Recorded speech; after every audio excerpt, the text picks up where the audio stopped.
Hello, everyone out there watching, viewers, subscribers. I say a warm welcome. Now, if you're on this channel, it's because you have an interest in news and events happening in Nigeria. So to stay updated, you want to hit the subscribe button, and to stay notified on when I release the next video, hit the notification bell so you'll be the first to know. Now, this channel gives news and events happening in Nigeria and puts it in perspective of the past. So we give you the facts and help you make sense of it. So stay tuned, stay updated, stay connected, subscribe and like the video, share with your friends and family. So with that being said, let's get into the subject for today. So in this video, we're going to be looking at why Philip Walton should never have been kidnapped. Now, in case you're wondering who Philip Walton is, I made a video on that earlier. So you may want to check the description links below, the links in the description below to watch that video.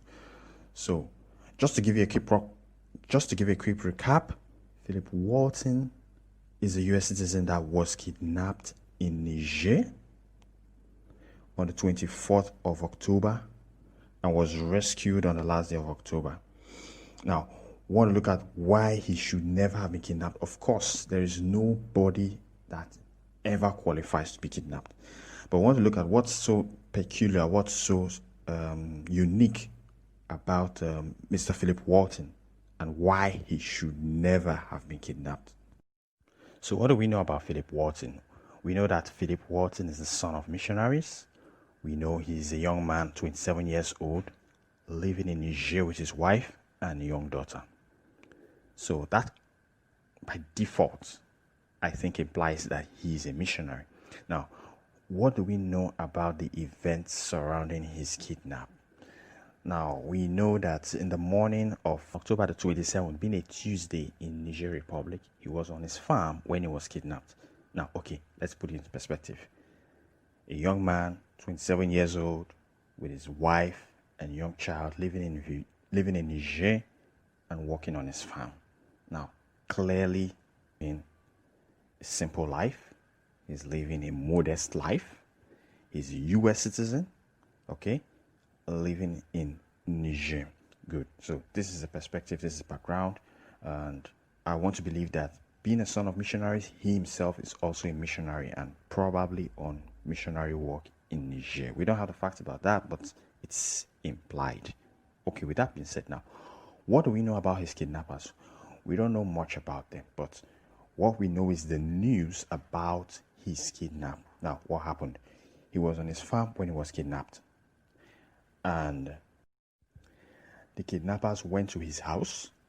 Okay, they demanded a ransom from his family. Now, I want to believe that you meet a man, an American, in a farm, living a modest life. For crying out loud, this man is not working in the oil and gas industry. This man is not working as an employee of a corporation. This man is not working as a wealthy businessman. He's working as a missionary on his farm. Now, he was kidnapped. They went to his house. They demanded for money, and they offered them $40. Okay, this was what they had. Now, the news also has it that the kidnappers searched his house. Okay, now how they searched his house, the details are not out yet, but they searched his house, and what they could find was not more than $40. Now, as if that was not enough, they tied up his family. Okay, and of course, Philip Walton was taken away to an undisclosed location. Now, it's clear from the news, from the reports, that these kidnappers wanted money. Okay, now after searching their house, they couldn't find the amount of money they needed. Well, of course, they obviously did not state at the point of kidnapping how much they needed. They just wanted money, but obviously $40 was not enough for them. So they took him to an undisclosed location, and from there, since there was no big cash coming out, they now decided, okay, let's even put a ransom on his head. And they put a ransom of his head for $1 million. You know, so a missionary working in Niger Republic, living a modest life, a young man of 27 years old, son of missionaries. not a son of a wealthy business mogul, son of missionaries, and they put in a ransom of $1 million. For goodness sake, for crying out loud, where do they want missionaries to get $1 million from?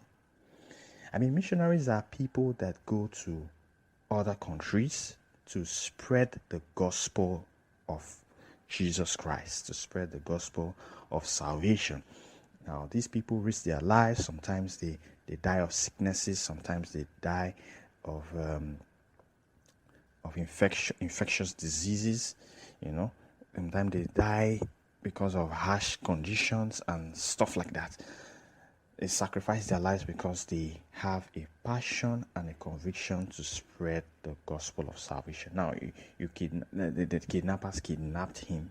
The kidnappers took him and demanded a ransom of $1 million. Now, that's the first reason why he should never have been kidnapped. You don't kidnap missionaries. You don't kidnap anybody. But out of the general population, that is to say, if kidnappers have a list of people they should not kidnap, if there is such a list, in my opinion, they should have people like missionaries on that list. They should have people like humanitarian workers on that list. They should have people like volunteer workers on that list. Okay, people who leave their country, come to your country because they see your dash traits or they have a passion for what they do, and you could see they're working from a heart of love. Come on. And you go ahead and kidnap them and demand a ransom of $1 million when it's clear that they don't have that, neither their families. As if that was not enough, when it was obvious to them that there's no way they could get $1 million either from him or his family, because it was clear to them that they were missionaries living a modest life. So they decided to take him from Niger Republic into Nigeria. Okay, now what was the point in that? What was the point in that?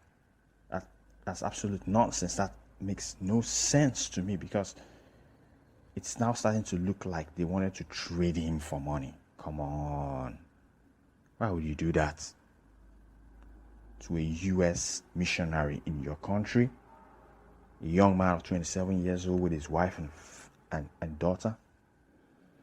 So they took him from Niger Republic into Nigeria, northern Nigeria, with the aim to sell him to other kidnappers there and see if they could get a ransom. Probably they thought if they can't get a ransom while in Niger, by the time we take him to Nigeria, maybe the situation gets more critical and somehow the money will come out. Okay, so this was their plan. This was the strategy. So he was taken to Nigeria and held hostage there. And the good news of it is that while all this was happening, the government authorities in Niger Republic got to know about the kidnap and started gathering information. Okay, they started gathering leads. Where is he? Where was he taken to? Where is he now? The same in Nigeria. Intelligence operatives on the ground also were gathering intelligence, and of course the CIA was also involved, the US in the United States, and the joint operation of the intelligence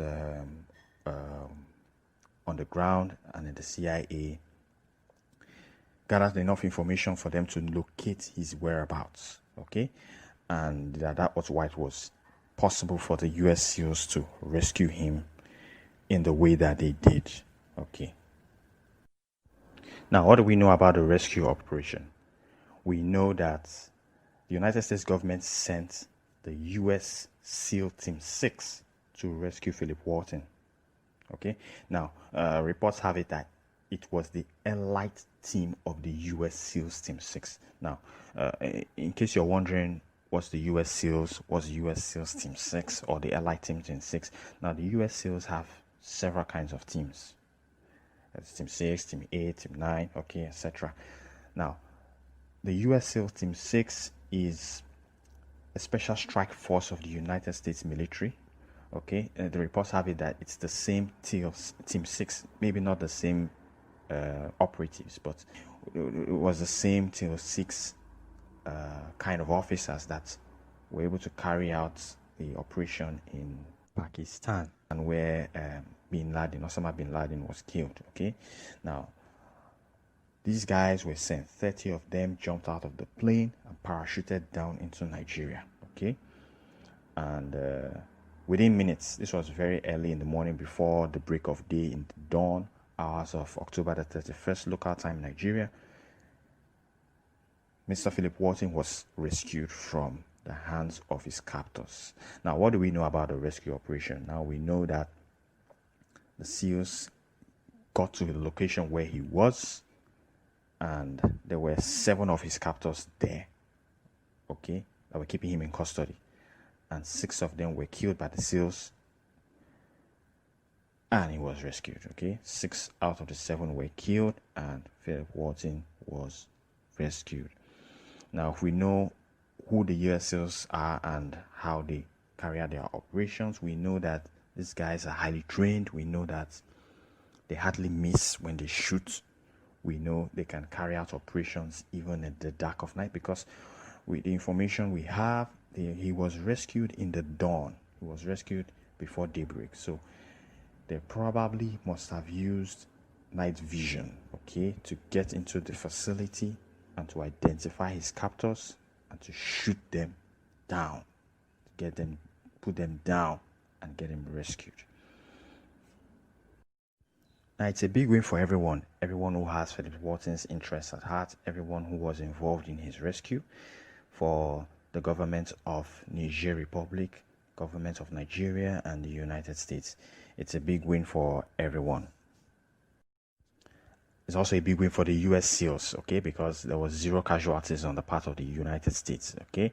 Well, I would say the casualties got what they wanted, because, of course, anyone who is into the kidnapping space, of course, he knows his life is always at risk, because he's hated and could be killed at any time by law enforcement or by the authorities. So, kudos, big kudos to the elite US SEALs Team 6. Good job, well done.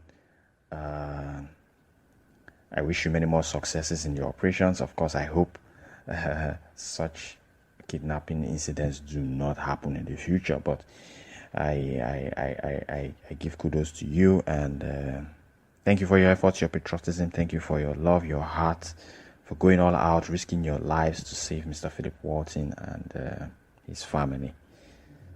It's a big win for everyone, big win for the United States as well. So, and especially for Philip Walton and his family.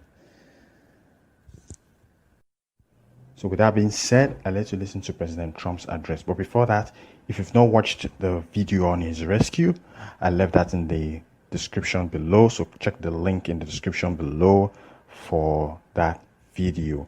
And if you have any comments, if you have anything to add or say about this discussion, this issue, this topic, leave it in the comments below, and let's have a conversation.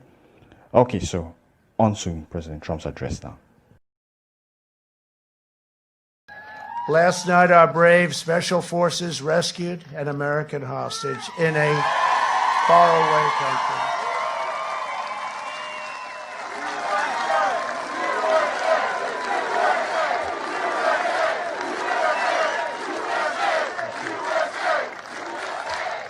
We had a mission sent to a faraway land where they kidnapped an American citizen, and the kidnappers wished they had never done it.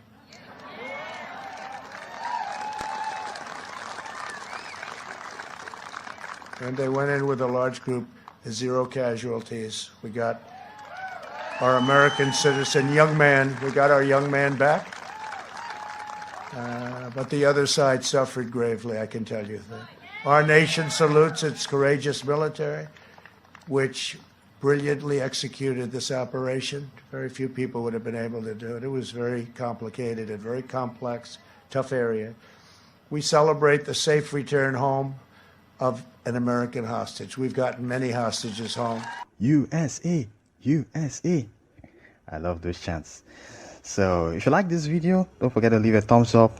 If you want to stay tuned to this channel, click the subscribe button, hit the notification bell so you'll be the first to know when I release the next one. So until I see you in the next video, stay tuned.